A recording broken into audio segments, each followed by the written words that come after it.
সুপ্রিয় দর্শক এবং শ্রোতা, এত সুন্দর, এত মনোমুগ্ধকর, এত সুন্দর একটি পরিবেশ যেখানে খুবই সুন্দর প্রকৃতি মনে হয় নিজেকে ছুঁয়ে দিয়েছে।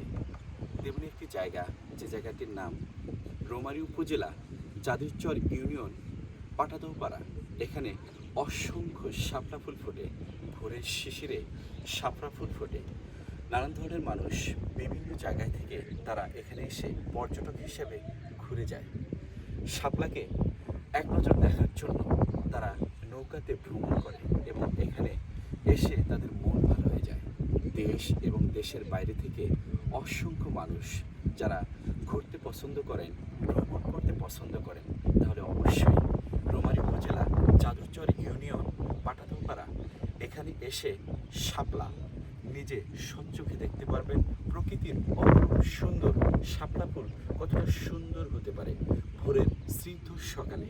অবশ্যই ভোরের স্নিগ্ধ সকালে সবাই আসবেন, শাপলা ফুল দেখবেন। দেখবেন এত সুন্দর, চারিদিকে এত সুন্দর বাতাস বইতেছে, সেখানে প্রকৃতির মাঝে শাপলা ফুল ফুটেছে। সবাইকে আসার জন্য অবশ্যই আহ্বান করছি। সবাই ভালো থাকবেন, সুস্থ ও সুন্দর থাকবেন, আর অবশ্যই প্রকৃতির সাথে নিজেকে মেলে ধরবেন। ভালো থাকুন, সুস্থ ও সুন্দর থাকুন। আল্লাহ হাফেজ।